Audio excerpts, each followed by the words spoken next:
Welcome to tasty kitchen by Esther Paramesh. வந்து நான் இப்போ சாக்லேட் ரைஸ் வச்சு ஒரு குக்கி செய்ய போகிறேன். அதுக்கு வந்து 40 கிராம் சாக்லேட் ரைஸ் எடுத்திருக்கேன்.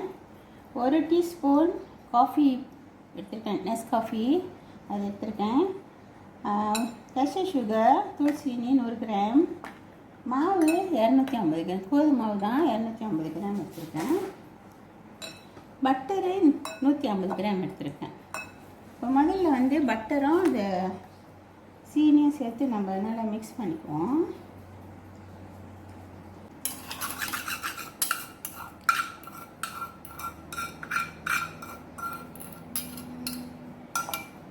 இந்த காஃபி பவுடரையும் நம்ம அதில் சேர்த்துக்கலாம். ஆனால் அது நல்லா கட்டி இல்லாமல் கலக்கணும். எக்லெஸ்ஸாக தான் செய்வேன். நான் வெஜிடேரியன்காரங்க நல்லா சாப்பிடலாம்.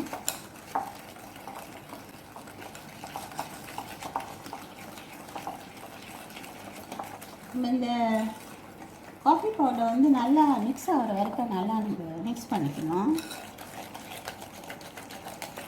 ஆக்சுவலி வந்து காஃபி எசன்ஸ் ஊற்றலாம். நான் வந்து அது ஊற்றல, நான் காஃபி பவுடர் நெஸ்காஃபி பவுடர் போட்டிருக்கேன் 1 டீஸ்பூன். அதுக்கு அந்த சாக்லேட் ரைஸ் போட்டு இந்த குக்கி செய்கிறப்ப நல்லா டேஸ்ட்டாக இருக்கும். நெஸ்லா பிடிக்கிறவங்களுக்கு தெரியும் அந்த டேஸ்ட் எப்படி இருக்கும்னு. நெஸ்காஃபியும் மைலாவும் மிக்ஸ் பண்ணி கலக்கி கொடுக்குறது. அந்த மாதிரி இதோட டேஸ்ட்டும் நல்லா சுவையாக இருக்கும். இதுக்கு நான் பேக்கிங் பவுடர் போடுவேன். என்ன கேட்டால் அந்த போட்ட மாதிரி ரொம்ப உப்பு வரும், நல்லா வரும். ஆனால் அந்த சாக்லேட் ரைஸ்லாம் கொஞ்சம் ரொம்ப அமுதி போயிடும்.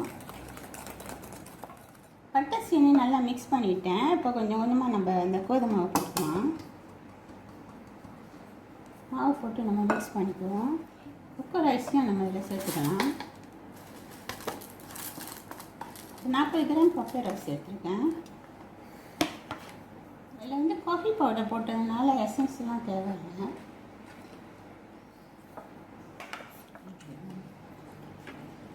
இப்போ எல்லா குக்கீஸும் நான் வந்து கட் பண்ணி வச்சுட்டேன். இதில் வந்து நான் வந்து கொஞ்சம் ஹனி போடுறேன் அது மேலால். ஏன்னாக்கா எக்லெஸ்ஸு அப்போ மேலே வந்து கொஞ்சம் முட்டை மஞ்சள் கரு போட்டால் அழகாக இருக்கும். அதுக்கு பதில் நான் வந்து கொஞ்சம் ஹனி மேலால் கொஞ்சம் பூசிட்டேன்னா பார்க்குறதுக்கு ஷைனிங்காக கலரும் கொஞ்சம் எல்லோவாக இருக்கும், நல்லாயிருக்கும் பார்க்குறதுக்கு.